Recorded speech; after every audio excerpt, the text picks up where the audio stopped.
कुदरत का खेल देखिए, पहले वो अकेला था, पूरे लश्कर के सामने तन्हा, लेकिन इसके बावजूद वो मुकाबला करता रहा। उसके हाथ पांव बांध दिए गए। जिन्हें वो अपना समझता था, उन्होंने भी उसको धोखा दिया। पीठ में खंजर घोंपने वालों के बीच में वो आखिरी वक्त तक लड़ता रहा। बस जाते जाते उसने एक सवाल पूछा कि देखो, कोई रह तो नहीं गया इस मुल्क में जो मेरे खिलाफ ना हो, जिसने मेरे खिलाफ साजिश ना की हो। उसके इस एक जुमले ने उसके लोगों को जगा दिया।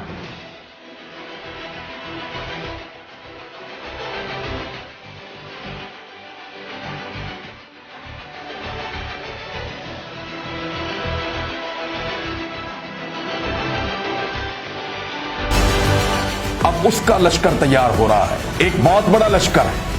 25 तारीख को मैं इंशाअल्लाह आपको इस्लामाबाद में मिलूंगा। वो अपने लोगों के साथ, अपने लश्कर के साथ निकलने वाला है। वो इस्लामाबाद की जानिब आएगा और शब खून मारकर उसके मुल्क पर जो कब्जा किया गया है उसको छुड़वाएगा। हमें जितनी देर वहां रहना पड़े इस्लामाबाद भी हम रहेंगे। और उसके लश्कर के सामने, क्योंकि वो एक अवामी लश्कर है, ठहरना मुमकिन नहीं है।